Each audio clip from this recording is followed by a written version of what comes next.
Fala, meu povo, bom dia, bom dia, bom dia. Domingão de prova e olha só a nossa super, hiper, mega live de revisão para essa prova de gestores. Eu tenho certeza que você que fez parte do nosso curso está preparadíssimo aí. O Efetivo Docentes te preparou para a prova que acontece hoje, né? Ah, Elias, mas eu não fui aluno do Efetiva, não tem problema, tá? Pode ter certeza que com a aula de hoje você também vai se sentir preparado e quando olhar a prova vai dizer assim, pode, a banca deve ter copiado efetiva, certeza. Então, que nós temos um simulado geral que a gente disponibilizou no grupo com 50 questões, já na ordem das questões, né? Então, nós temos aí um texto de língua portuguesa com 15 questões. Tá? Esse texto aqui trata do patrão Vasques, né? E do livro do Desassossego, né? Fernando Pessoa. Claro que eu não vou resolver essas questões porque é de língua portuguesa, tá? Mas aí serve para você treinar também, porque o nosso compromisso é com você. Deixa eu fazer a transição aqui, pronto, ó. Deixa eu passar aqui novamente, porque o nosso compromisso, né, com você é te entregar o melhor conteúdo, tá? Então, como eu falei, né, anteriormente, olha só, é o nosso simulado geral, o tema, o patrão Vasquez e 15 questõezinhas relacionadas, né, à língua portuguesa ou interpretação textual, como eles chamaram lá, tá bom? E aí nós vamos passar para um negócio que é raciocínio lógico, que não é raciocínio lógico, que é a interpretação e análise de dados educacionais. Então a gente vai tentar, nesse início da live, focar nisso daqui. Então concentra, espero que você já tenha pego seu café, espero que você já esteja sentadinho aí com o caderno, anotando tudo, para você não perder nada. Por quê? Porque essa aula de hoje vai abrir a tua mente aí para a prova de logo mais, tá bom? Então, vamos lá. Elias, eu não quero anotar, não tem problema, pelo menos concentra na aula, tá? Que esse é o momento de você, inclusive, retirar e tirando as suas dúvidas, né? Questão 16, para quem não foi meu aluno lá no Efetiva, já sabe que aqui é Elias Coutinho Marques, né? 2026. Então, quer dizer que essa questão foi elaborada em 2026, tá bom? E por mim. Analise o gráfico a seguir, que apresenta dados comparativos sobre o sentimento de pertencimento e o bem-estar dos estudantes no ambiente escolar nos anos de 2018 e 2022. Considerando a interpretação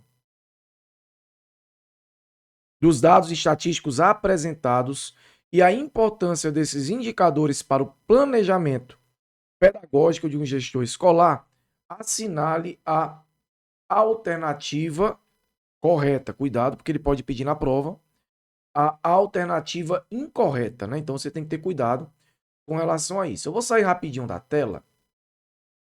Por quê? Porque fica melhor de você visualizar, quase não sai, né? Visualizar o gráfico. E eu vou dar um zoom aqui, justamente para facilitar a sua vida. Ó. Beleza? Aí vamos para as alternativas, né? Alternativa A. Houve uma redução expressiva na capacidade de socialização dos alunos. Falou em redução.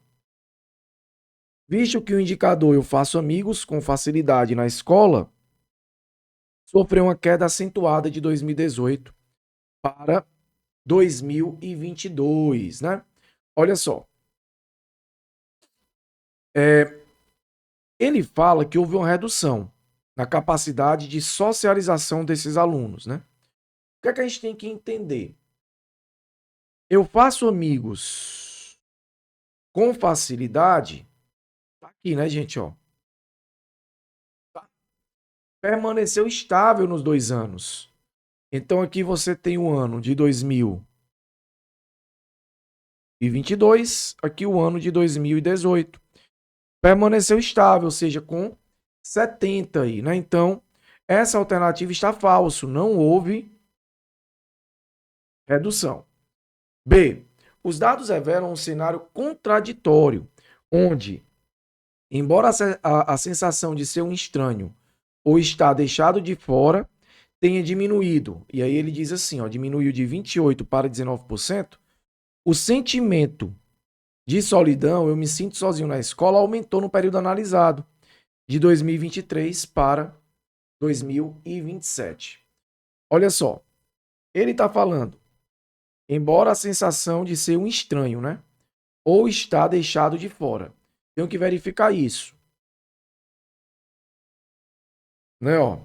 Então aqui, certo? Beleza?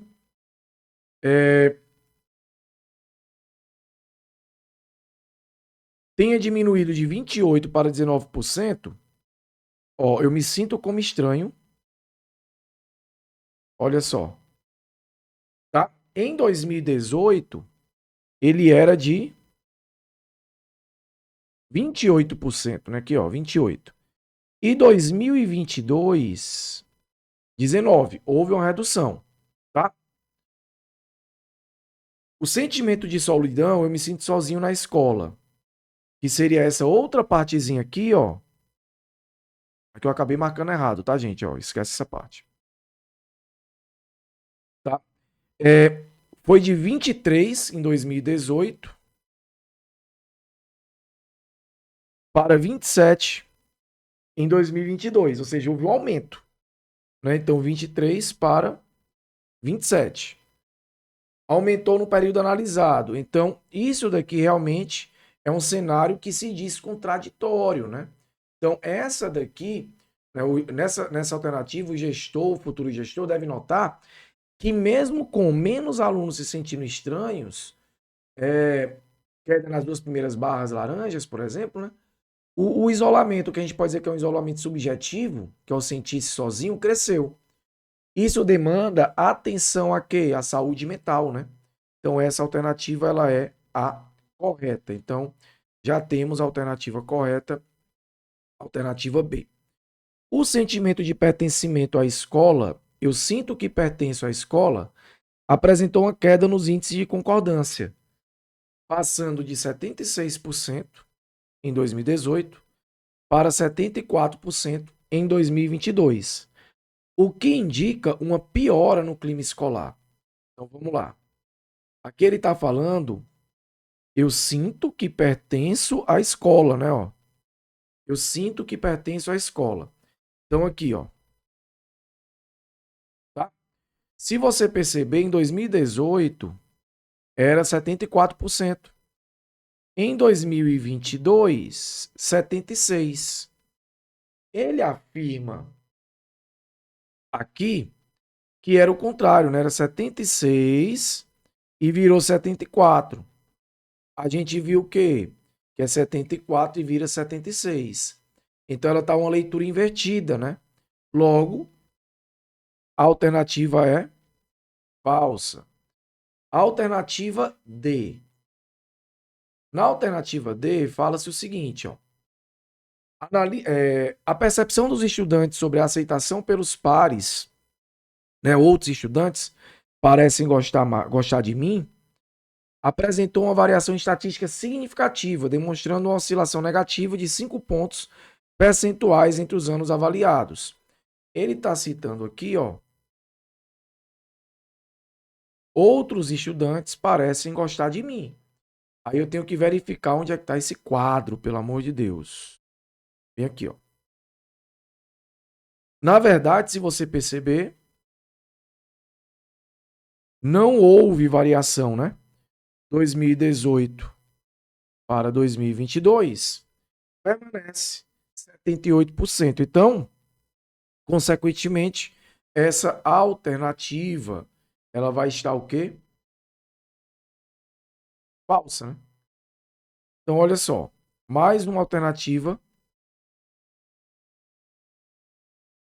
falsa. Beleza? Coloca nos comentários aí se você entendeu. Eu já te peço para seguir a nossa página aqui no YouTube, né? E você curta esse vídeo, comente, porque isso vai ser muito, muito, muito, muito importante para que as pessoas, para que o YouTube, na verdade, entenda que nós somos relevantes para um grande quadro de professores, tá bom? Vamos passar para a questão 17. Olha, a questão 17 é o seguinte. Analise o gráfico a seguir que apresenta os dados do SAEB 2023, né? Sobre a presença de espaços para atendimento educacional especializado, AE, nas escolas, segundo a percepção dos professores, segmentado por regiões geográficas, né? Aí ele fala aqui, ó, presença de espaço para AE, né, nas escolas, segundo a percepção dos professores, por região geográfica. Aí aqui, se você perceber, eu tirei, ó, no dia 30 de janeiro de 2026, né, do próprio site do INEP, tá bom? Então, olha só, a questão me diz assim: um gestor educacional, ao realizar um diagnóstico sobre as desigualdades regionais da oferta de suporte à educação inclusiva, decide comparar os extremos apresentados no levantamento. Considerando os dados expostos, a diferença em pontos percentuais entre a região que apresenta o maior. Olha aí, ó. A diferença. Essa diferença, gente, eu não tenho como ler para depois voltar, porque o tempo é curto, né? Ela quer dizer subtração. Então, a subtração em pontos percentuais entre a região que apresenta o maior índice de percepção de presença de espaço AE, ou seja, a resposta sim, né? E a região que apresenta menor índice nessa mesma categoria é de. Elias, e como é, cara, que eu vou resolver uma questão como essa, né? Essa questão aí já não é tão simples e tal, não sei o quê. Claro, calma. Aqui você tem, ó, o sim nessa cor mais escura, o não nessa cor mais clara e um cinzazinho aqui, ó, no não respondente, tá bom? Vou usar a canetinha vermelha para facilitar, beleza? Então vamos lá. A primeira coisa de análise do gráfico que a gente tem que entender é que o candidato, né, deve focar na categoria sim, que é a barra central de cor verde escura, que seria essa barrazinha aqui, ó, certo? Barra central, beleza? Primeiro de tudo. Segundo, né, a região com maior percentual de sim foi a região norte. Tá?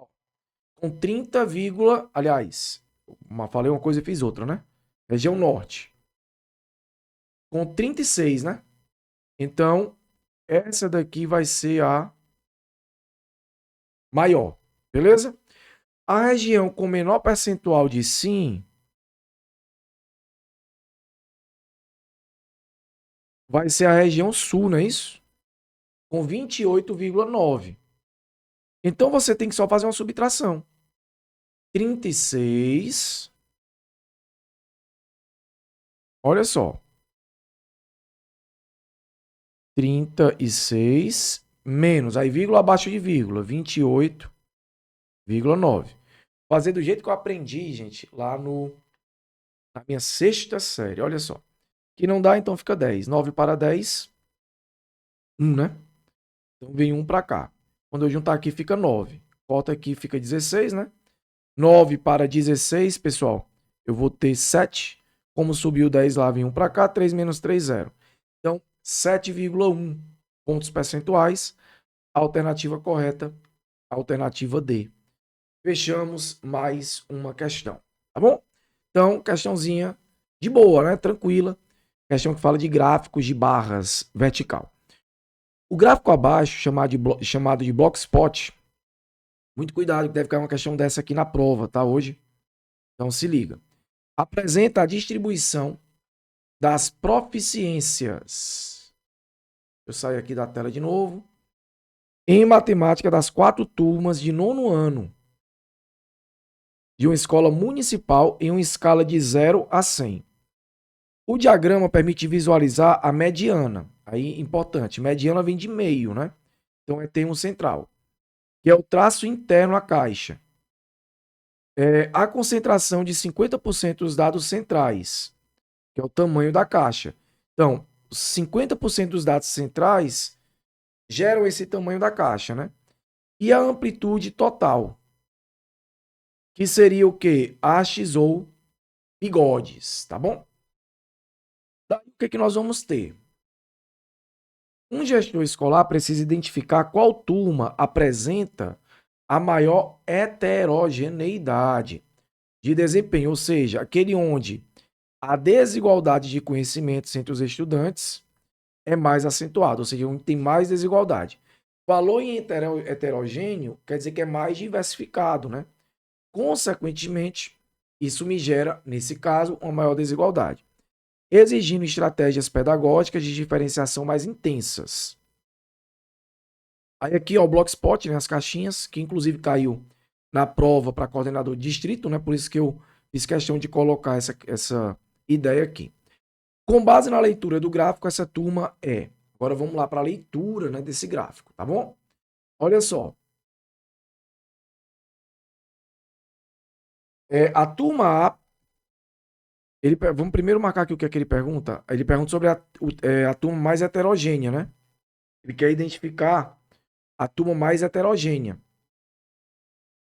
Então, a turma A, pois apresenta menor mediana entre todas as turmas avaliadas, tá? Olha só, a mediana dessa turma é 50.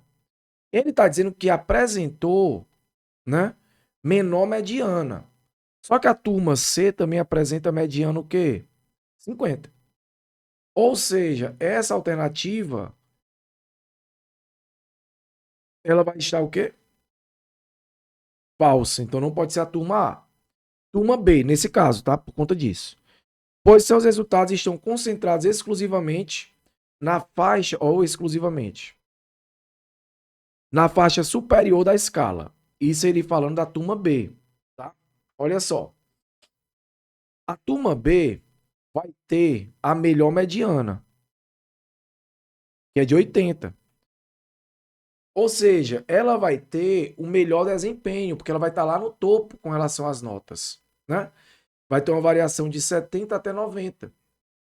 Ou seja, essa turma, outra coisa, ela tem uma caixazinha curta. Quer dizer que as notas elas são mais homogêneas. Quanto mais curta a caixa, mais homogênea essa nota. Não quer dizer que sejam as melhores, né? Mas ela tem uma regularidade maior, ok? Por isso que vai estar falso também o item B. Lembrando que ele quer a mais heterogênea, né? Turma C, pois apresenta a maior amplitude. Olha só, tá? Entre os quartis e a maior dispersão total de notas. Gente, a turma C, ela vai ter uma mediana que a gente já viu aqui, né? De 50. Só que olha o tamanho dessa caixa aqui, ó. Isso quer dizer que eu tenho notas mais heterogêneas. O que que isso quer dizer, Elias? Quer dizer que eu tenho as notas, por exemplo, aqui variando de 10, né, até 90, uma variação gigantesca, quando você leva em consideração os bigodes, que a gente chama aqui, né, ó. Porém, pior do que isso é essa caixa, que ela tá discrepante, né, muito esticada. Quer dizer que tem uma galera muito distribuída, né, dentro desse contexto. Então, a minha alternativa correta realmente vai ser a alternativa C, tá? Já pode marcar aí, beleza? Turma D, pois a presença de um valor atípico Outlier compromete a média geral da sala. A gente não está comparando questão de médias, né? Esse Outlier, que ele fala bem aqui, gente, ó, ele realmente puxa, né, a nota para baixo.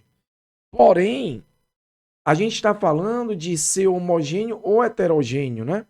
O restante da turma concentrou bem lá, né? Então você tem uma caixa mais curtinha. Então tem mais homogêneo o processo. Logo, essa alternativa ela vai estar equivocada e vai estar errada. Beleza? Questão 19. Essa daqui é a pegadinha da prova, tá? Desse simulado na parte de análise de gráficos. O gráfico abaixo apresenta a evolução da taxa de distorção, que eu acho que deve ficar uma questão sobre isso. E da de série, né, que é o percentual de alunos com atraso escolar de 2 ou mais anos, nos anos finais do ensino fundamental de unidade escolar no período de 2020 a 2024. O diretor da escola, ao elaborar o relatório de gestão, para apresentar à Secretaria de Educação, precisa destacar a eficácia das medidas de correção de fluxo implementadas. Tá? Implementadas. Então vamos lá. Para isso, ele deve calcular a redução. Olha só o que é que está falando. Calcular a redução percentual relativa, ou seja, variação percentual acumulada da taxa entre o ano inicial, que é 2020, e o ano final da série histórica, que é 2024. Assinale a alternativa que apresenta corretamente esta redução. Cara, seguinte. Como que eu calculo uma coisa chamada de variação percentual? Chamada de VP. Você pega. Olha só, tá? Você vai pegar o valor final da série menos o valor inicial dividido pelo valor inicial e multiplica por 100. Por que eu multiplico por 100? Porque o meu resultado já sai em porcentagem, que é o que ele quer. Elias, mas pela lógica, deixa eu dar um zoom aqui, né?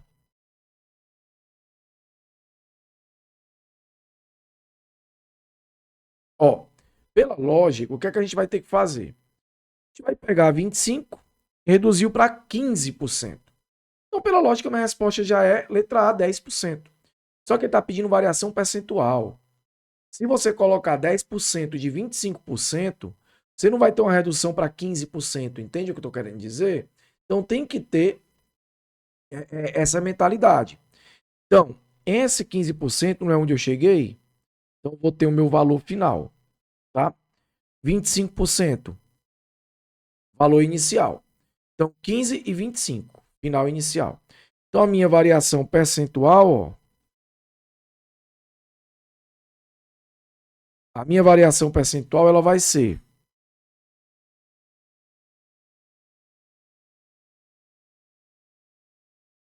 valor final, a gente viu que foi 15%, menos valor inicial, que foi 25%, valor inicial, que é 15, né?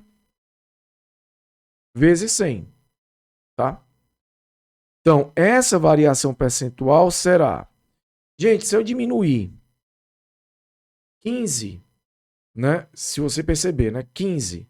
Aliás, só um detalhe, né? O valor inicial é 25, né? Eu coloquei 15. O valor inicial é 25. Então, se eu pegar 15 e diminuir de 25, vai dar menos 10. Só que eu vou pegar esse menos 10 e vou multiplicar por quem? Por 100. Então, acrescenta 2 zeros. Tá? Elias, e pode dar negativo? Pode. Por quê? Porque eu estou reduzindo. Então, eu vou ter uma variação percentual negativa. Aí, olha só. Se eu pegar aqui, ó, 100 e dividir por 25, vai dar 4. Aí eu acrescento o último zero, fica 40. Então, menos 40%. Ou seja, eu obtive uma redução de 40%. A alternativa correta, alternativa C. Lembrando que esse modelo de questão, tá, é um modelo básico para esse tipo de prova, baseado no que a gente já viu também na prova lá para coordenador de distrito, tá bom? Vamos para a questão número 20 aí. Gente, a questão 20 é o seguinte. O gráfico abaixo apresenta a consolidação dos resultados da avaliação diagnóstica de rede, ADR, do município, classificando os estudantes do quinto ano em 3 padrões de desempenho. Você vai ter aí defasagem, intermediário e adequado, né? Aí aqui você tem a distribuição, ó, dos estudantes por nível de aprendizagem. Tá? Com base na análise dos indicadores apresentados, qual deve ser a diretriz prioritária da gestão para o planejamento das intervenções pedagógicas no próximo ciclo. Aqui ele fala, ó, focar exclusivamente, né? Esse exclusivamente é meio complicado. Nos 29,3% dos estudantes do nível adequado. Seria esse nível aqui, né, gente? Ó. Tá? Propondo atividades de aprofundamento para levar os índices do IDEB da escola, uma vez que o grupo intermediário já atingiu a meta mínima. Falso. Porque para que eu vou focar somente no adequado se eu tenho que elevar o nível dos demais, né? Então essa daqui vai estar falsa. B. Direcionar todos os recursos do reforço escolar para o nível intermediário. Aqui ele fala todos os recursos, né? Visto que representa a maioria, ignorando, olha outro termo importante, ó, temporariamente o grupo em defasagem, por ser numericamente inferior. Embora o grupo intermediário seja o maior, a escola não pode ignorar a defasagem, gente, porque tem algo chamado equidade, que exige tratar com prioridade quem tem mais dificuldade, né? Então isso aqui vai estar falso. Alternativa C. Implementar ações estruturadas para promover a transição do nível intermediário, seria a maioria, ó, para o adequado, mantendo simultaneamente programas intensivos de recuperação para os 11,5% em defasagem. Aí temos a alternativa correta, né? Alternativa D. Aliás, C, né? Que é isso, Elias? Gente, é porque eu tô querendo tanto resolver o máximo de questões possível daqui, né? Ó, alternativa C. Elias, por quê? Essa é a leitura, gente, estratégica de um gestor. Ele reconhece o volume do grupo intermediário, né, onde está a massa de alunos que precisa avançar um pouco mais, e a gravidade do grupo em defasagem, que precisa de um resgate urgente. E aí a ação simultânea ela vai ser uma ação diferenciada, né? Alternativa D. Redistribuir os alunos nas turmas de forma homogênea. De novo esse termo homogênea, né? Agrupando em uma mesma sala apenas os estudantes em defasagem. Para facilitar, olha outro termo também que eu não gosto, facilitar o trabalho docente e isolar, aí foge a equidade, né? As dificuldades de aprendizagem.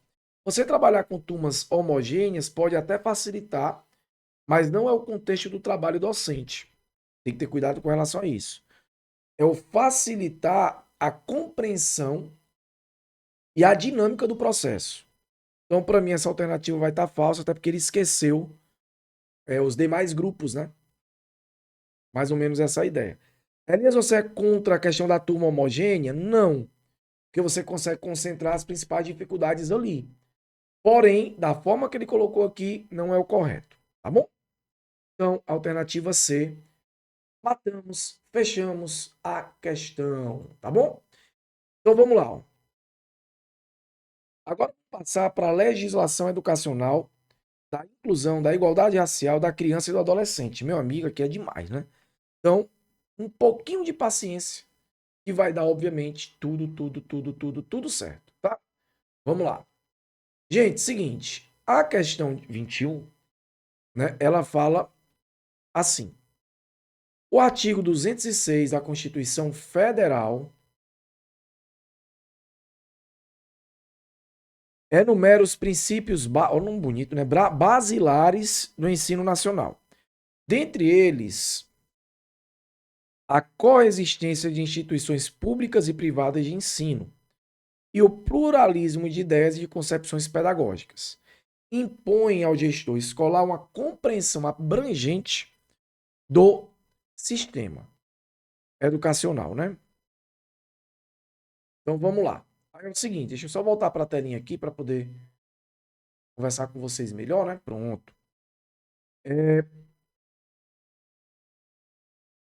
Sob a ótica constitucional e suas implicações práticas na gestão, assinale a alternativa correta sobre esses princípios. Então, vamos lá. Essa questão é uma questão de definição. Eu coloquei porque realmente é uma questão que pode sim estar, né, na prova. Tá? E aí eu preciso que vocês tenham uma boa noção sobre isso, tá? Vamos lá. Alternativa A. O princípio do pluralismo de ideias obriga, um termozinho que você tem que marcar, né? As escolas públicas a adotarem simultaneamente todas as metodologias pedagógicas existentes, ou todas, né? Garantindo que o aluno escolha a que melhor se adapta ao seu perfil de aprendizagem. Aqui vai estar falso, né, gente? Por quê? Porque a escola, ela não é obrigada, tá, a ter todas as metodologias ao mesmo tempo. Eu acho que isso mais dificulta do que ajuda, tá bom? B. A coexistência de instituições públicas e privadas autoriza o repasse de recursos públicos para escolas confessionais, ou filantrópicas, sem quaisquer condicionantes, em nome da liberdade de oferta de ensino. B. Primeiro, o que são escolas confessionais? São as escolas religiosas, né? E as filantrópicas são aquelas que geram bolsas de estudo para alunos carentes, possamos dizer assim, baixa renda ou algo do tipo, ou eu vou dar um exemplo, né? Por exemplo, uma escola que eu trabalhei, ela disponibilizava bolsas para uma escola de dança. Então, pode acontecer isso também, ela se torna filantropia aí, né? Só que os recursos públicos para escolas privadas têm condicionantes rigorosíssimos, né? Então não vai ser de qualquer jeito. Então isso aqui vai estar falso. Alternativa C. O pluralismo de concepções pedagógicas assegura a liberdade de cátedra do docente, mas essa deve se articular com a proposta pedagógica da escola, não se confundindo com ativismo ideológico perfeito, dissociado do currículo. Então, para mim, já é a alternativa correta, né? A alternativa C. O princípio do pluralismo de ideias, né, garante a liberdade de cátedra, sim, e a diversidade de concepções, mas sempre articulada, gente, ao projeto escolar. Eu não posso ser ativista. Todo mundo tem direito de votar em quem quiser, de estar dentro de um partido que quiser. Então, não posso ser ativista dentro da sala de aula. Então, para mim, a alternativa correta é a alternativa C. A alternativa D. A Constituição garante a gratuidade do ensino em estabelecimentos oficiais, sendo vedada em qualquer hipótese.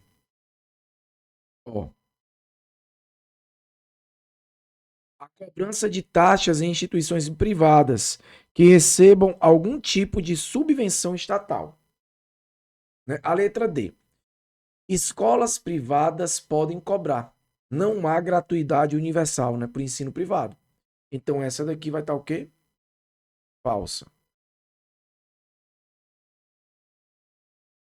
Então aqui é porque ele fala, gente, cobrança de taxas, né, em instituições privadas. Aí realmente não faz sentido, né? Eu tenho certeza que vai ter uma questão sobre o ECA na prova. Então vamos lá. O Estatuto da Criança e do Adolescente. Gente, não esquece, tá? De curtir, de comentar. Eu tô aqui sendo bem rápido para a gente poder resolver o máximo de questões possível, né? Mas essa live, né? Ela é importante para muita gente. Compartilha, comenta, curte, se inscreve no canal, né? Isso daí é de suma importância para a gente, tá bom? Vamos lá. Questão 22. O Estatuto da Criança e do Adolescente, ECA, ele pode usar só a lei, né? De 1990. Em seu artigo 56, estabelece deveres específicos aos dirigentes de estabelecimentos de ensino fundamental. A inobservância desses deveres pode acarretar infração administrativa. Assinale a alternativa que apresenta uma situação que não configura hipótese de comunicação obrigatória imediata ao Conselho Tutelar, segundo o referido artigo. Assinale a alternativa que apresenta uma situação que não configura hipótese de comunicação obrigatória imediata ao conselho tutelar. Cara, é capaz de cair uma questão dessa, né? Alternativa A. Casos de alunos com elevados níveis de repetência.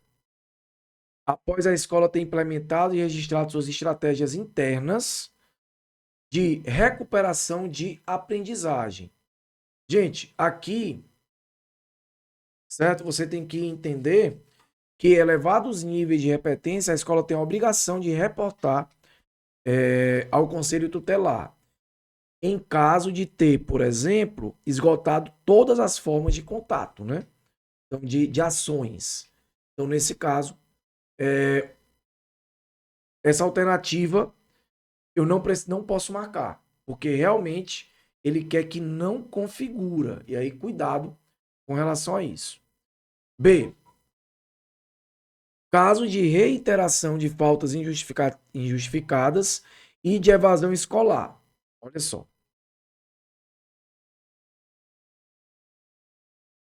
Imediatamente após a primeira semana de ausência do aluno, independente do esgotamento dos recursos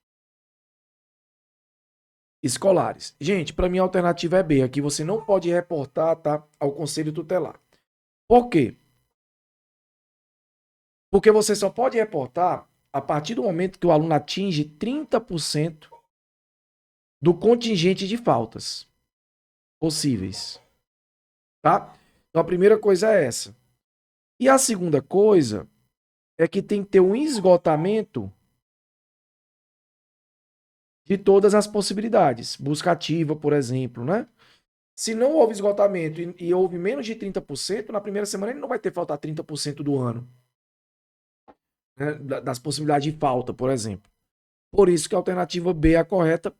Ele não pode, você, né, como diretor, como coordenador, não pode acionar o conselho tutelar nessa situação.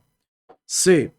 Suspeita ou confirmação de maus tratos contra criança ou adolescente no âmbito familiar ou escolar, é claro que deve ser reportado, né? E D. Identificação de aluno adolescente em situação de exploração de trabalho infantil incompatível com a frequência escolar regular. Então também é outra que você deveria reportar. Beleza? Então, a alternativa a ser marcada, alternativa B. Olha só, gente, eu estou na missão de resolver o máximo de questões possíveis, eu vou ter que acabar pulando algumas, mas aconselho que você resolva todas, tá? Então, preste atenção no serviço. A LDB, questão 23. A LDB define em seus artigos 12 e 13 as incumbências dos estabelecimentos de ensino e dos docentes, respectivamente. Ó, estabelecimentos de ensino e docentes. Uma gestão escolar eficiente depende da clara distinção dessas atribuições. Assinale a alternativa que define uma competência que a LDB atribui exclusivamente aos docentes e não à unidade escolar como instituição. Eita, e agora? Prover meios para a recuperação dos alunos de menor rendimento. Né? B. Elaborar e executar a proposta pedagógica da escola. Articular-se com as famílias e a comunidade, criando processos de interação da sociedade com a escola. D. Estabelecer estratégias de recuperação para os alunos de menor rendimento. Gente, coloca aí nos comentários, né? Qual a alternativa que você acha que é a correta, né? Para mim aqui eu já tenho a minha opinião com relação a essa questão. Para mim aqui, né, minha opinião é que a alternativa correta seria... Deixa eu justificar antes de marcar, tá? Estabelecer estratégias de recuperação, ou seja, como fazer, é atribuição do docente, e seria o artigo 13. Então, para mim, a alternativa correta é a alternativa D. Tá? Prover meio de recuperação dos alunos de menor rendimento, aqui é a escola. Elaborar e executar a proposta pedagógica é escola. É claro que com a participação de todos, né? E a articulação com famílias e comunidade também é escola. O professor participa, mas quem administra isso é a escola. Agora, estabelecer as estratégias de recuperação para os alunos de menor rendimento, aí é do professor. E a escola ela tem que prover os meios, né, para a recuperação desses alunos, tá bom? Então, para mim, a alternativa correta é a alternativa D. Questão de número 24. A Lei Complementar Municipal número 169 de 2014, que dispõe sobre a gestão democrática, vai cair uma dessa certeza, tá? Em Fortaleza, institui o Conselho Escolar, olha só, como órgão colegiado de natureza deliberativa, consultiva, fiscalizadora e mobilizadora. Sobre a composição e o funcionamento desse conselho, segundo a legislação municipal vigente, é correto afirmar que. Eita, e agora? Vamos lá. A presidência do conselho escolar é cargo privativo do diretor da unidade de ensino. Então, é cargo privativo do diretor. Sendo vedada a eleição de outro membro da comunidade escolar para esta função. Cara, Elias, e como que eu verifico, né? Isso daqui, vamos ler todas as alternativas e eu volto, né? B. A representação dos segmentos da comunidade escolar deve obedecer ao critério de paridade entre os membros do magistério / servidores e os membros representantes de pais e alunos. Tá? C. As decisões do conselho escolar têm caráter meramente consultivo. Esse meramente aqui, né?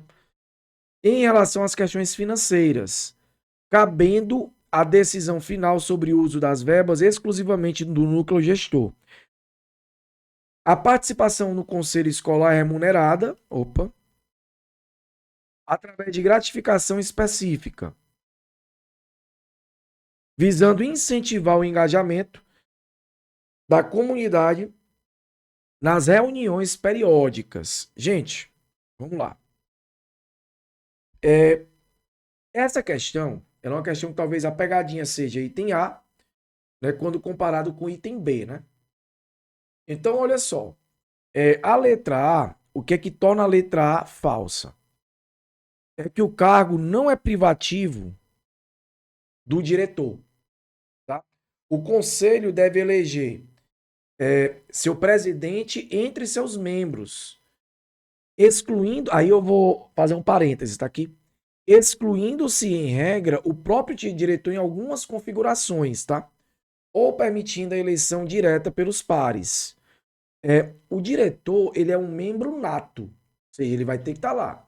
Mas a presidência é uma escolha do colegiado para garantir a autonomia do conselho. Então, essa vai estar falsa. B. Para mim, a letra B já é a correta, né? Vamos entender. Quando ele fala de paridade, vem aqui, ó. Deve obedecer ao critério de paridade. Ele é um dos pilares na gestão democrática, né? A legislação de Fortaleza, nessa legislação, na verdade, o conselho escolar deve ser composto de forma equilibrada. Daí o termo paritária, né? Entre o segmento de trabalhadores da educação, professores e demais servidores, a gente viu isso no nosso curso, né? E o segmento dos usuários da rede, que no caso seriam pais, responsáveis e alunos. Isso daí garante que nenhum grupo tenha hegemonia absoluta nas decisões, forçando o consenso, por exemplo. Então, por isso que, para mim, daí entra o termo de gestão democrática, né? Essa é a alternativa correta, né? Alternativa B. Aqui, quando ele fala meramente consultivo, ele meio que deixa de lado o conselho escolar. A unidade executora, inclusive, ela, para utilizar a verba, ela tem que estar orientada pelo conselho. Tá bom? E não existe gratificação, né? para estar no conselho escolar. Tá bom? Então, pessoal, ó, questãozinha aí resolvida. Eu vou pular a questão sobre LBI. Não, mas eu acho que vai cair uma questão sobre LBI, né, gente? Então vamos fazer. Vamos lá. Depois eu vou pulando a questão lá dos autores, eu vou fazendo uma de cada, tá? Para dar tempo. Para efetivar a equidade no ambiente escolar, o gestor deve dominar os conceitos da Lei Brasileira de Inclusão. A lei introduz o conceito de adaptação razoável como mecanismo para garantir o exercício de direitos em igualdade de oportunidades. Assinale a alternativa que define corretamente, olha só, o termo adaptação razoável nos termos da LBI. Tá? Elias, e agora? Como é que a gente resolve, né, esse modelo de questão? Então vamos lá, o seguinte. São atividades. Opa, peraí. Né? São todas as reformas estruturais de grande porte realizadas no prédio escolar para garantir a acessibilidade universal, independente do custo financeiro envolvido. Aqui ele está falando, gente, somente na parte física, né? Na parte física. O que a gente está querendo aqui é um conceito mais amplo de adaptação razoável. Quando ele fala independente do custo financeiro envolvido, né, em reforma de grande porte, ele está errando. Por quê? Porque a própria definição de razoável implica que o ajuste não deve gerar um peso financeiro insustentável. Né? Então, reformas de grande porte para acessibilidade geral enquadram-se no conceito de acessibilidade ou desenho universal, e não necessariamente em adaptação razoável, tá bom? Que é uma coisa pontual. Então, essa alternativa estaria falsa. B. É o desenho de produtos, ambientes, programas e serviços a serem usados por todas as pessoas, sem necessidade de adaptação ou de projeto específico, incluindo os recursos de tecnologia assistiva, né? Ó, letra B. Essa definição, tá, é a definição de desenho universal, tá? Então, cuidado, que é o artigo 3º, colocar assim, ó. Artigo 3º, inciso 3, tá? Da LBI. Então, muito cuidado com relação a isso. É diferente, né? Então, aqui essa alternativa ela vai estar o quê? Falsa. C. São modificações e ajustes necessários e adequados que não acarretem ônus desproporcional ou indevido, quando requeridos em cada caso, para assegurar o gozo ou exercício de direitos da pessoa com deficiência, né? Então vamos lá. Alternativa C. Olha só. Modificações, ajustes necessários e adequados. Não acarretam ônus desproporcional ou indevido, perfeito? Para assegurar o gozo ou exercício de direitos da pessoa com deficiência. Então, gente, essa para mim é a alternativa correta, tá? A alternativa C, que é essa alternativa aqui, ela traz a definição literal contida no artigo 3º, inciso 7º. Ou melhor, inciso 6º, né? Então, artigo 3º, inciso 6º da LBI, tá bom? O conceito de adaptação razoável é um dos mais cobrados em concurso de gestão, porque estabelece o equilíbrio entre o direito do aluno e a viabilidade da instituição. Então, para mim, essa é a alternativa correta. E essa aqui não era fácil, né, gente, essa questão. D. é o conjunto de barreiras tecnológicas que dificultam ou impedem o acesso. Olha, aqui já está errado, né? Ou impedem o acesso da pessoa com deficiência às tecnologias da informação, exigindo a compra de equipamentos de ponta. Alternativa D, ela descreve as barreiras tecnológicas. No caso aqui, você vai tendo aí o artigo 3º, só que o inciso, ele já vai ser o inciso 4, tá? Também da LBI. Tá bom? A adaptação razoável, ela é a solução para superar a barreira, né? Ou a barreira específica. E não a barreira em si, né? Então vai ser um processo de superação. Então a alternativa D vai estar falsa. Beleza? E aí você tem uma questãozinha sobre a lei da igualdade racial, né, que aí fica para você resolver se der tempo, mas eu aconselho, né, que você faça a solução dessa questão, eu até acho, mas só falta 26, né, gente, para finalizar esse bloco. Então vamos lá. Ah, meu Deus do céu, vou querer resolver todas, aí eu vou sair daqui na hora da prova, né? Vamos lá. Questão 26. A implementação da lei, né, que é o Estatuto da Igualdade Racial no ambiente escolar, exige do gestor uma compreensão técnica sobre os mecanismos de promoção da igualdade. O Estatuto não apenas define diretrizes, mas conceitua os instrumentos para sua efetivação. Olha só.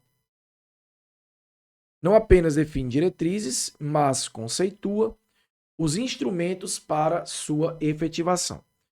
Com base no texto legal expresso do Estatuto da Igualdade Racial, olha, ele já deixou claro aqui, né? Assinale a alternativa que define corretamente o conceito jurídico de ações afirmativas e a responsabilidade da instituição escolar perante a elas. Aí vamos lá. Alternativa A.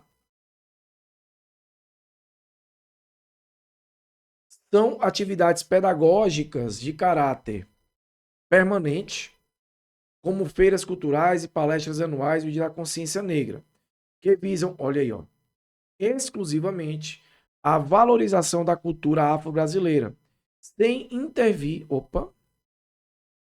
nos processos seletivos ou na estrutura de oportunidades da escola. Gente, a alternativa A, ela vai estar incorreta, né? O erro, ele vai aqui estar em classificar as ações afirmativas como permanentes e meramente pedagógicas, né? O estatuto, ele define que elas são, em sua maioria, temporárias.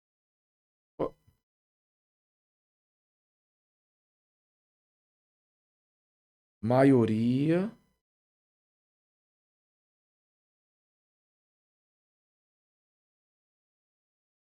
temporárias, tá? Elas devem durar apenas o tempo necessário para corrigir a distorção histórica. Além disso, elas devem sim intervir na estrutura de oportunidades, como reserva de vagas em concursos ou universidades, né? E aí a gente vai além, né? Além de simples palestras, além de simples feiras culturais, né? E eu falo simples por quê? Porque isso é um meio, né? Mas não pode ser o fim, tá bom? Alternativa B. Essa aqui vai estar falsa, né, gente? Constitui um conjunto de medidas de caráter temporário ou especial. Opa, falou em caráter temporário, ó. Ou especial, adotadas pelo Estado e pela iniciativa privada com o objetivo de corrigir as desigualdades raciais acumuladas historicamente e promover a igualdade de oportunidades, garantindo à população negra o acesso a direitos fundamentais. Para mim, essa daqui vai ser a alternativa correta, né? Nesse caso da alternativa B, ela está em consonância, assim, tá, eu acho que perfeitamente de acordo com o artigo 4, tá? Vou colocar assim, ó. Artigo 4, tá? Que aí vai ser um parágrafo único, mas o inciso vai ser o inciso 6, né? Vai ser o inciso 6, lá do Estatuto. Eu tô colocando só entre parênteses aí para não perder muito tempo, tá, gente? Os incisos. O conceito de ações afirmativas é um dos pilares da justiça reparatória no Brasil. Ele se baseia na ideia de desigualar para igualar, ou seja, oferecer um suporte ou vantagem para grupos que foram historicamente, preste atenção, marginalizados dentro de um contexto social. Então, para mim, a alternativa correta é a alternativa B. C. Referem-se exclusivamente à obrigatoriedade da inclusão da temática História e Cultura Afro-Brasileira no currículo oficial da rede de ensino, conforme a alteração já prevista na LDB, não se estendendo a outras, olha aí, ó, não se estendendo a outras políticas institucionais de acesso ou permanência. É claro que isso aqui vai estar falso, né, pessoal? Já achou a alternativa correta, né, que é a alternativa B. São políticas públicas universais destinadas a todos os cidadãos, independentemente da raça ou cor, que já vai estar errado. Porque aí só pelo estatuto, né? Você já percebe que isso vai estar falso. Que por via indireta acabam beneficiando a população negra, sendo vedada a criação de programas específicos ou focalizados para este grupo para não ferir o princípio da isonomia. Então isso aqui vai estar falso, beleza? Então, mais um bloco resolvido. Agora vamos para ética e política na gestão, né, educacional. Eu vou resolver uma do Aimberê Quintiliano e outra do Ângelo, tá? Então vamos lá. A análise de Aimberê Quintiliano sobre a ontologia de Paulo Freire destaca que a educação bancária, justamente o tema que foi abordado lá, né? Não é apenas uma metodologia de ensino equivocada, mas uma postura filosófica que define uma concepção específica de ser humano e de mundo. Para Freire, a consequência ontológica mais profunda da prática bancária sobre os educandos é. Vamos lá. Ele fala sobre uma educação bancária, né?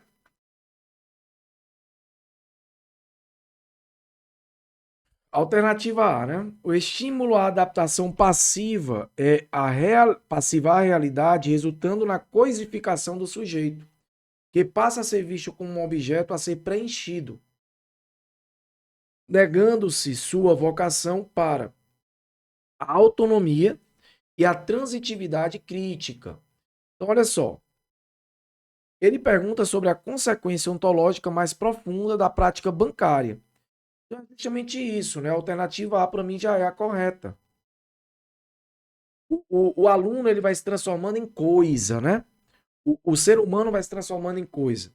Então, define, essa alternativa A define com precisão o conceito de Paulo Freire de coisificação ou reificação, né? Na educação bancária, a gente tem que entender que o conhecimento é tratado como um depósito e o aluno como um receptáculo vazio. Eu utilizo esse termo receptáculo porque aparece no contexto de obra, né? Mas o aluno apenas recebe aquilo de informação e cumpre.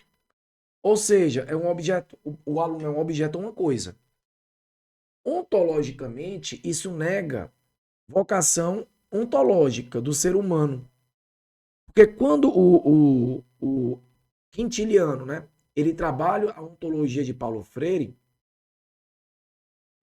ele fala do ser humano de ser sujeito de sua própria história, impedindo, né, de alcançar a autonomia e a consciência crítica sobre a liberdade com base nesse conceito de educação bancária. Então, Quintiliano, ele fala justamente sobre, né, essa coisa de ser incompleto, né? E aí, por ser incompleto, a gente vai buscando essa completitude. Não sei nem se essa palavra está certa, mas enfim. A gente quer se tornar completo. E o estudo faz parte desse processo, né?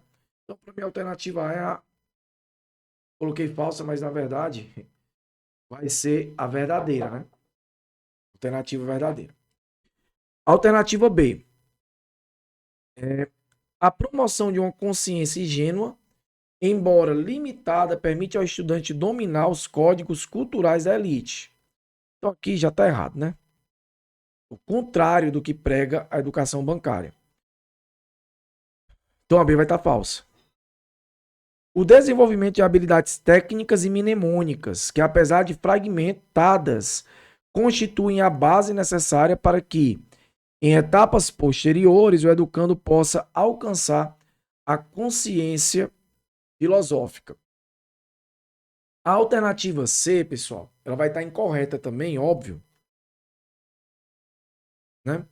Porque quando eu falo em habilidades técnicas e mnemônicas, que seria a ideia de memorização, né, fragmentada, Paulo Freire ele vê como uma base. Como é que eu posso? Ele não vê como uma base necessária para a consciência filosófica, porque não memorizar uma fórmula ou um conceito que vai te fazer pensar, né? Então ele é contra essa questão da memorização. Na verdade, pelo contrário, ele argumenta que essa fragmentação ela desumaniza e dificulta, né, o desenvolvimento do pensamento crítico. Então, por isso que para mim vai estar falso a letra C. D.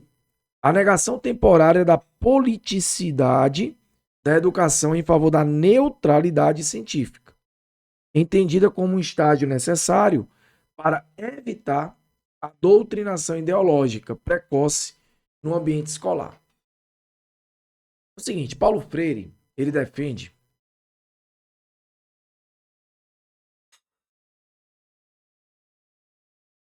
ele vai defender que a educação ela é intrinsecamente política. Então começa por aí. A ideia de neutralidade científica, né, é para ele uma mentira ideológica. Eu acredito até que ele pensa o seguinte, que é usada para esconder o caráter político da educação bancária. Então seria mais ou menos nesse contexto, tá? Então vai estar falso, né? Aí, gente, quando você fizer a questão 28, eu quero que você pense sobre o ser histórico e inacabado, tá bom? Questão 29. Vamos lá. Na obra Explorando e Construindo um Conceito de Gestão Democrática, Ângelo Ricardo de Souza argumenta que a democratização da escola não pode ser reduzida a um mero arranjo técnico-burocrático ou à existência formal de colegiados. Para o autor, a gestão democrática efetiva pressupõe uma reconfiguração das relações de poder que se manifesta através da... Eita, Elias, e agora? Como que eu faço essa questão 29? Alternativa A. Para o autor, a gestão democrática efetiva pressupõe uma reconfiguração das relações de poder que se manifesta através da... Aí vamos lá. Implementação de mecanismos de consulta popular direta, como referendos, para todas as decisões administrativas da escola, eliminando a necessidade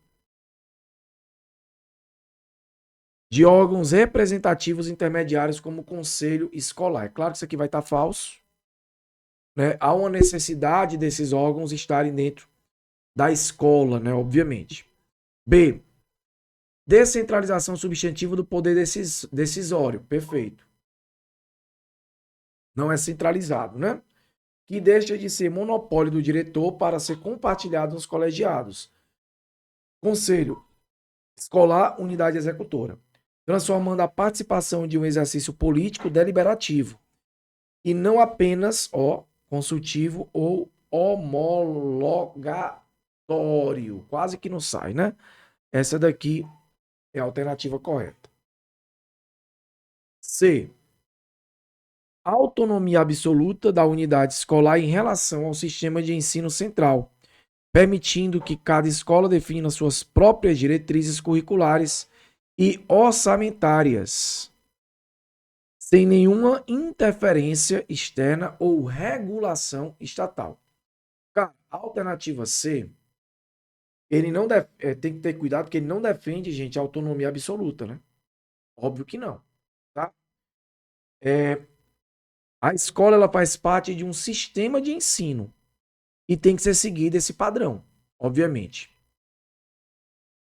Deve seguir as diretrizes curriculares e regulamentações estatais, né? Senão vira bagunça o negócio. D. Adoção de modelos gerenciais de administração empresarial focados na eficiência dos resultados quantitativos e na premiação por desempenho, como forma de modernizar e democratizar o acesso aos recursos escolares. Essa alternativa descreve o quê? Gerencialismo ou nova gestão pública, que é o oposto de gestão democrática, né? Então, ele não quer que a escola seja uma empresa, ele vai contra isso, tá? A gente tem que entender que a gestão democrática, ela não pode gerir como empresa. Modelos empresariais focados apenas em resultados quantitativos e em meritocracia tendem a centralizar o poder, tá bom? Então, alternativa correta, alternativa B, né? Mais uma questão fechada, vamos agora para o desenvolvimento integral e aprendizagem, tá? Vou resolver uma questãozinha daqui, depois a gente pula. Se você tiver tempo, né, resolve as demais, tá? Tô vendo aí que tem gente que não comentou ainda, tem gente que não curtiu. Então não esquece, eu tô tentando aqui entregar o melhor para vocês e esse material tá muito top. Ó, análise de Isa Maria Guará sobre a educação integral e a educação em tempo integral transcende a mera contabilidade de horas. Para a autora, a transição de um modelo de escola de tempo integral para uma verdadeira perspectiva de educação integral exige uma ruptura paradigmática na gestão. Nesse sentido, o principal desafio para o gestor escolar que busca implementar essa concepção é a garantir o financiamento. Ó, preste bem atenção. Ele quer o principal desafio, né, para o gestor escolar. Elias, e como que eu vou conseguir, né, marcar a alternativa correta baseada nisso? Aí vamos lá para as alternativas. Letra A. Garantir o financiamento necessário para a construção de equipamentos próprios, piscina, quadras, laboratórios, né? Dentro dos muros da escola. Centralizando a oferta de atividades diversificadas. Elias, e aí, é verdadeiro ou falso? Isso aqui vai estar falso. Letra A vai estar falsa. Tentemos que ele utiliza. Centralizando a oferta de atividades diversificadas, né? Ela defende, gente, uma cidade educadora. Então, olha só. O que é que ela defende? Uma cidade educadora. Tá? E o uso do território. Mas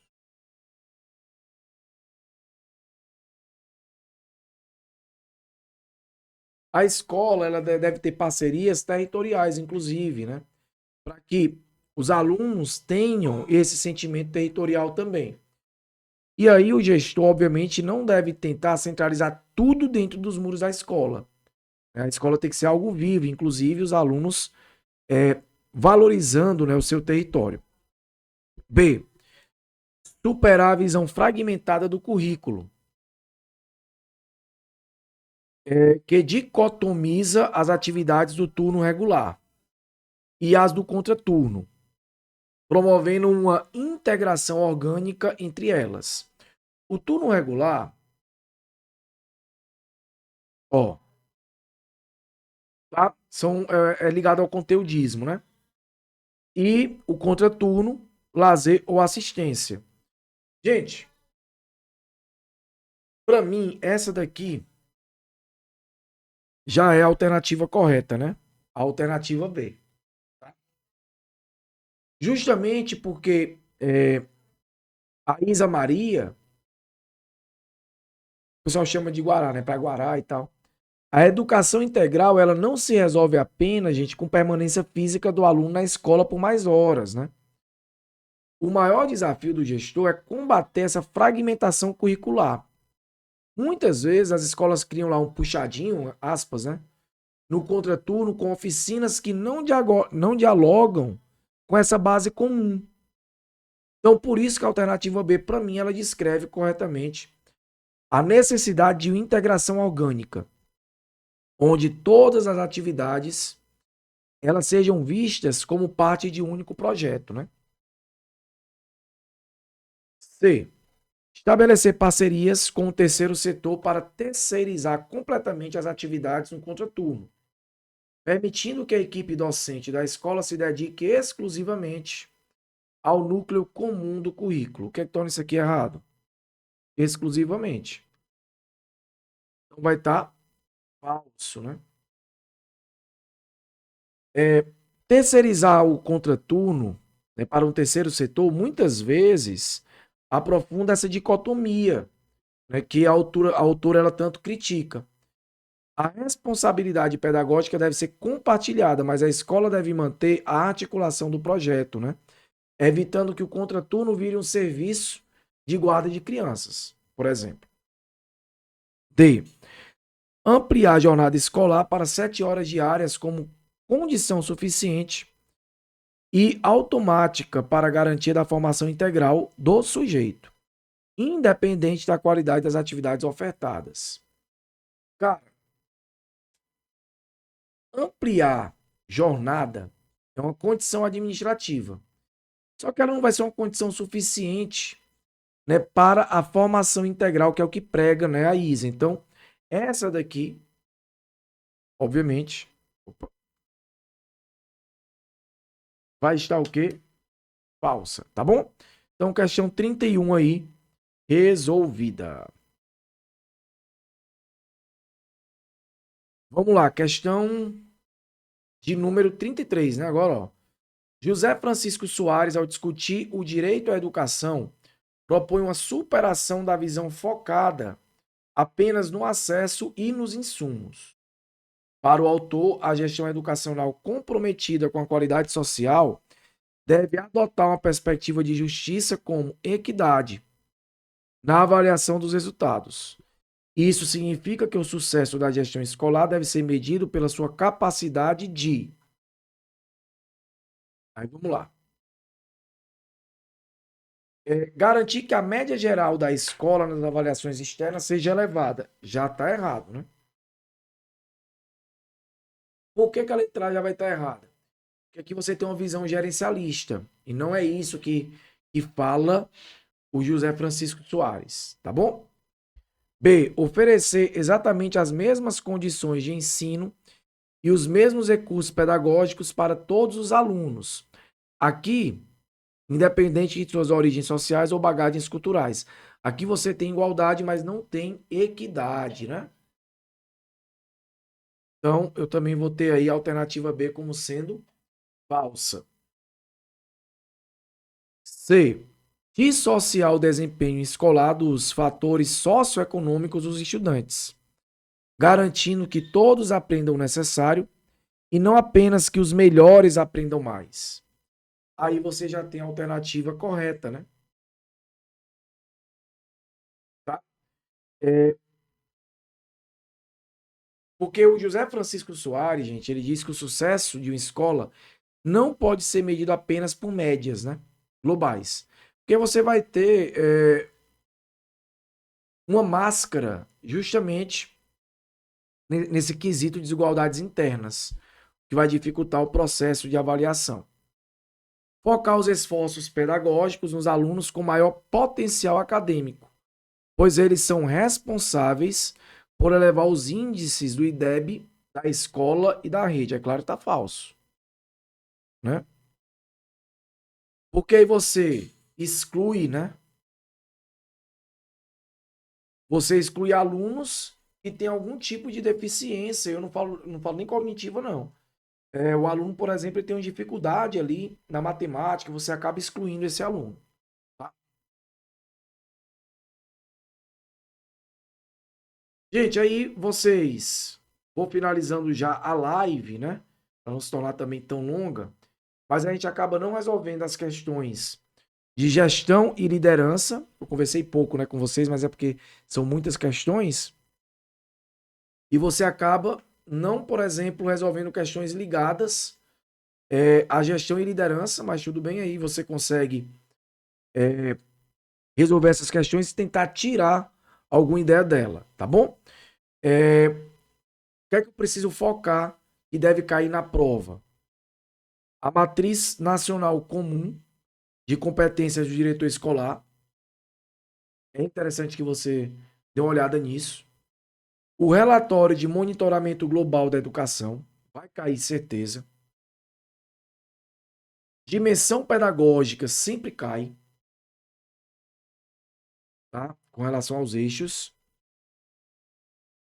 Mais uma sobre o relatório, né?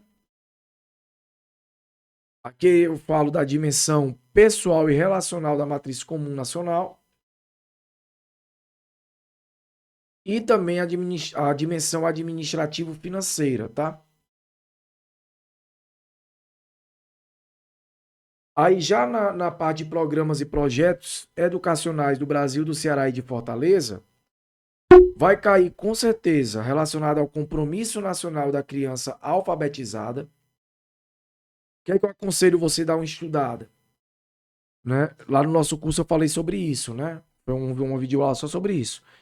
Os eixos, 4 eixos, né? Do compromisso nacional criança alfabetizada. Que seria o eixo de gestão e governança, um deles. E aí ele utiliza termos como RENALFA, por exemplo.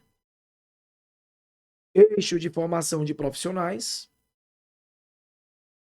Eixo de infraestrutura física e pedagógica. E eixo de sistemas de avaliação. Tá? Eu aconselho você dar uma estudada sobre isso, porque deve cair um desses 4 eixos.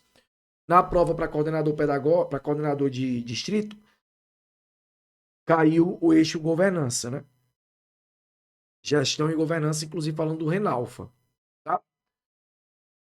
As diretrizes pedagógicas para a educação infantil 2025 de Fortaleza. Programa Aprender Mais, eu tenho quase certeza que vai ser cobrado também. Acho que eu tenho certeza, né?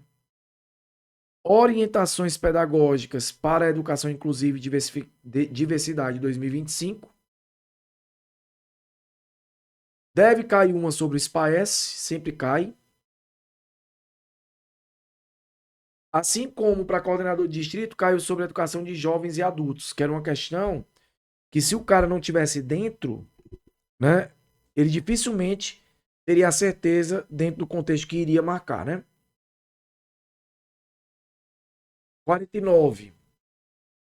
Orientações pedagógicas para alunos do ensino fundamental e o ciclo de alfabetização. E o programa Escola das Adolescências. Eu também quero que você dê uma olhada aí, se possível, e no final vem um gabarito aí do material, tá bom? Gente, eu vou finalizando essa live desejando uma ótima prova, né? A vocês. Sei que fica todo mundo ansioso antes da prova, mas eu tenho certeza que você se preparou. Ah, Elias, eu não estava na efetiva, não tem problema, o que eu quero é o seu sucesso. Né? E para você que foi nosso aluno, né, eu só tenho a agradecer aí a sua confiança no nosso trabalho. Né? E coloca aí nos comentários se você gostou do curso, se você acha que valeu a pena, né? E se o custo-benefício realmente era o que você esperava, né? Nós entregamos ali PDFs, entregamos videoaulas, entregamos podcasts para que você pudesse escutar, no caso, né? Opa, caiu a caneta aqui. Escutar no carro, no ônibus, onde fosse, tá bom? Ali no intervalo de trabalho. Fornecemos simulados interativos, fornecemos esse simulado, né, de forma antecipada para os nossos alunos, com 50 questões, que provavelmente a grande maioria vai estar na prova. Então, assim, eu só tenho a agradecer a confiança. E se você não é nosso aluno, eu vou deixar na descrição dessa live os nossos grupos de WhatsApp, tá? Ou melhor, o grupo geral. Aí sempre que aparece a oportunidade de um concurso, eu vou segmentando aí. Aí Consulpan, grupo Consulpan, Cetred, grupo Cetred e assim por diante, tá bom? Gente, grande abraço, uma ótima prova a todos. Valeu!